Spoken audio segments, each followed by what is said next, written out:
On a connu ensuite Kérékou, on a connu, je veux dire, Soglo, on a connu Yaïboni. À chaque fois que nous introduisons les dossiers pour qu'on nous reconnaisse, qu'on devienne une institution et qu'on essaie un peu, je veux dire, de diminuer les charges étatiques parce que l'État ou la police ne doit pas tout régler.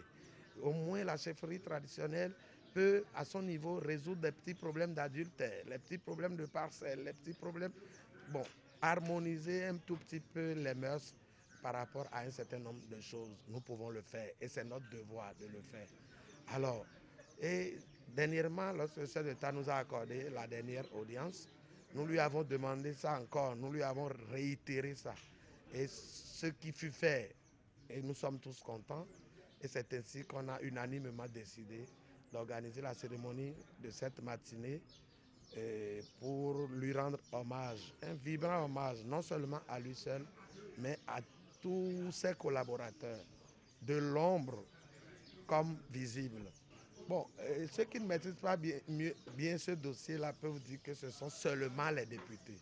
Vous comprenez, nous sommes allés mettre quelque chose dans les oreilles du chef de l'État et d'ailleurs, ça faisait partie de son projet de société.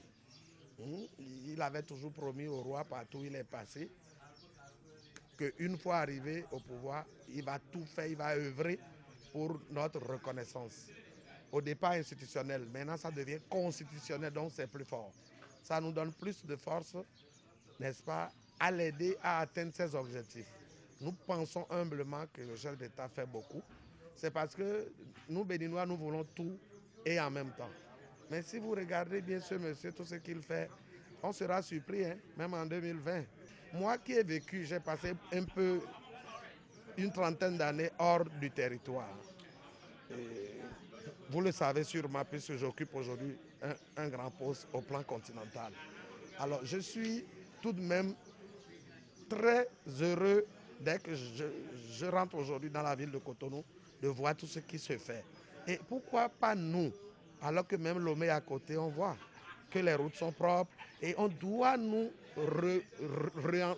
réenseigner au jour d'aujourd'hui la notion de base qui est, à mon avis, l'allégeance au drapeau.